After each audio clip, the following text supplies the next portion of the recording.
आज से कुछ टाइम पहले एक लड़की बहुत ही ज्यादा ट्रेंड में थी और उसका नाम था सेजल। शायद आप लोग इसे जानते ही होंगे और मैंने भी इसके ऊपर एक वीडियो बनाया था।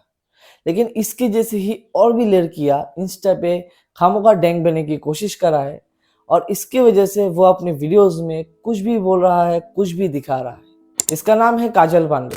शायद आप लोग इसे इंस्टा पे देखा ही होगा और मैंने भी कुछ दिन पहले इसकी एक रील देखी और फिर मुझे रियलाइज हुआ कि इसकी रील में और सेजल की रील में बहुत ज़्यादा सिमिलरिटीज है।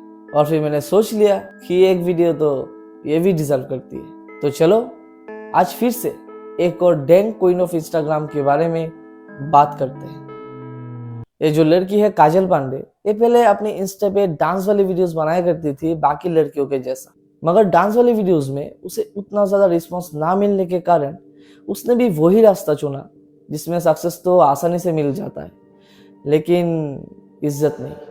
और वैसे भी हमारे देश में वल्गरिटी, डबल मीनिंग बातें, डबल मीनिंग चीज़ें बहुत तेज़ी से वायरल होता है और वो सब चीज़ें तभी दुगनी तेज़ी से वायरल होता है जब वो काम कोई लड़की करे, क्योंकि लड़कियों के मुंह से डबल मीनिंग बातें सुनकर पता नहीं क्या हो जाता है हमारे देश के लोगों को। पहले काजल के वीडियोस में 5 से 10 हज़ार व्यूज आते थे, लेकिन जब उसने अपना कंटेंट शिफ्ट किया तब उसके हर एक वीडियोस में लाखों में व्यूज आने लगे। जब उसका पहला घटिया वीडियो वायरल हो गया तब उसको आसानी से वायरल होने का इजी हैक पता चल गया और वो उस हैक का भरपूर इस्तेमाल किया और अभी भी कर रहा है।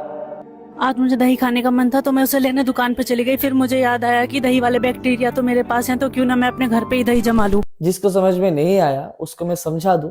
दही वाली बैक्टीरिया वजाइना में भी होता है और ये बात मैं नहीं बोल रहा हूँ, ये बात एक पॉडकास्ट में एक डॉक्टर ने ही बोला था। जो दही वाले बैक्टीरिया होते हैं वही बैक्टीरिया वजाइना में होता है। सेम बैक्टीरिया, इनफैक्ट वजाइना का पीएच बियर के पीएच जितना होता है। मैंने नोटिस किया कोई मेरा पीछा कर रहा था। मौका पाते उसने मुझे सुला दिया। ध्यान से देखने पर समझ आया कि वो मेरे क्रश रैपर जैसा दिखता था। क्या आप मुझे वो करके दिखाएंगे?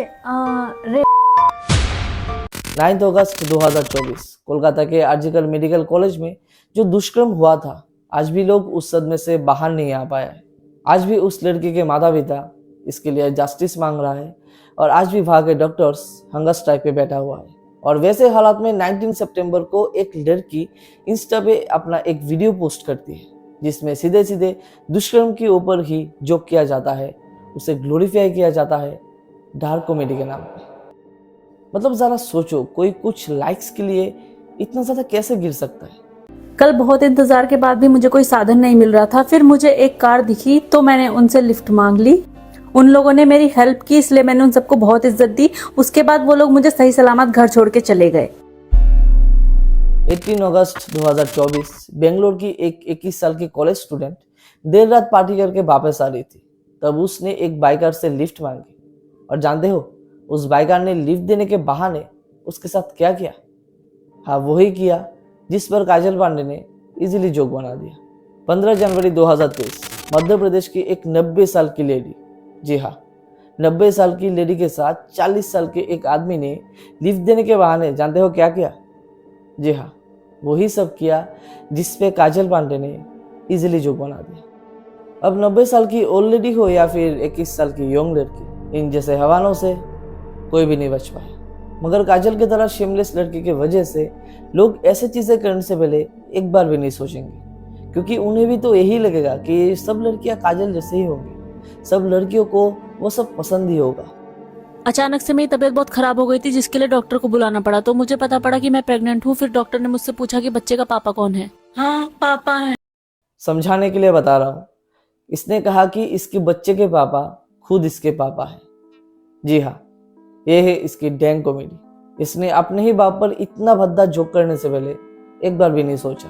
इसने तो जोक कर दिया, लेकिन इसको शायद नहीं पता होगा कि according to national crime record bureau NCRB 2020 में हुए दुष्कर्म के मामलों में 96% दुष्कर्म बहुत क्लोज फैमिली मेंबर्स ने ही किया था। और ये बिल्कुल मजाक की बात नहीं है जिसमें अपने बाप ही अपने बेटी के साथ दुष्कर्म कर दिया। ऐसे केसेस रियलिटी है और अगर विश्वास नहीं हो रहा है तो ये देखो, एक या दो केसेस नहीं है, यहाँ पूरी लाइन लगी हुई है ऐसे केसेस की। तो कम से कम उन मासूम बच्चियों के बारे में तो सोचो ऐसा वीडियोस बनाने से पहले जिनके ट्रॉमा के साथ आप इतनी इजीली खिलवाड़ कर रहे हो। फ्रेंड जैसे कजिन को सूसू करने में बहुत दिक्कत आ रही थी, तो मैंने उसकी मदद करने की ठानी, इसलिए मैं हॉस्पिटल उसके लिए 1 लीटर की बोतल डोनेट करने जा रही हूँ, जिसको चढ़वा के उसकी जान बच जाएगी। इसमें ध्यान देने वाली बात यह है कि इसने कहा इसके बॉयफ्रेंड जैसे कजन। मेरे बॉयफ्रेंड जैसे कजिन जिस लड़की ने अपने खुद के बाप को सेक्सुअलाइज करने से पहले एक बार भी नहीं सोचा, वो अपने कजन को लेके क्या ही सोचेगी। जिन चीजों को इतनी इजीली नॉर्मलाइज कर रही है और जिन चीजों पे इतनी इजीली जोक बना रही है और इससे हिट भी नहीं मिल रही है, ये चीजें हमारे देश के लिए सबसे बड़े प्रॉब्लम है।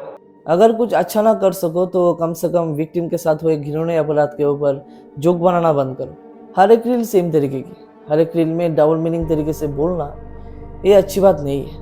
इंस्टा एक ऐसी चीज बन गई है जहाँ पे आज के टाइम में एज लिमिट जैसी चीज है ही नहीं। बड़े आसानी से लोगों के पास किसी भी तरीके का कंटेंट पहुंच जाती है। अगर छोटे छोटे बच्चे, छोटे छोटे बच्चियां इस टाइप का रील, इस टाइप का कंटेंट देखेंगे तो उनके दिमाग में कितना ज्यादा गलत इम्पैक्ट पड़ सकता है, जरा सोच के देखो। अगर ये चीज समय रहते नहीं रुकी तो ये चीज एक ऐसा बीमारी बन जाएगी जिसका इलाज सालों तक ढूंढना लोगों के लिए नामुमकिन सा हो जाएगा। मतलब ऐसे क्रिएटर्स का ही गलती नहीं है, गलती ऑडियंस का भी है। मतलब काजल की वीडियो में ऐसा क्या है जिसकी वजह से 6 लाख लोग इसे फॉलो करते हैं। काजल तो वही बेच रही है ना जो मार्केट में भी मिलता है। जब तक कंज्यूमर्स नहीं सुधरेंगे, बेचने वाले बेचते रहेंगे। और कहीं ऐसा ना हो जाए कि आपके घर की बच्चियां भी ऐसे ही दुकान लगा के बैठ जाए इंस्टा पे। तो समय रहते ज़्यादा से ज़्यादा इस अकाउंट को रिपोर्ट करो ताकि इन जैसे लोगों को बढ़ावा मिलना बंद हो जाए और अगला कंज्यूमर आपका बेटा ना बन पाए और अगला दुकानदार आपका बेटी ना बन जाए। तो आई होप कि आप लोगों को ये वीडियो पसंद आया होगा। तो अगर ये वीडियो पसंद आया है तो लाइक, कमेंट और शेयर कर देना और चैनल में नए हो तो सब्सक्राइब भी कर देना। तो फिर मिलते हैं अगले और एक नए टॉपिक के साथ। तब तक के लिए पीस आउट।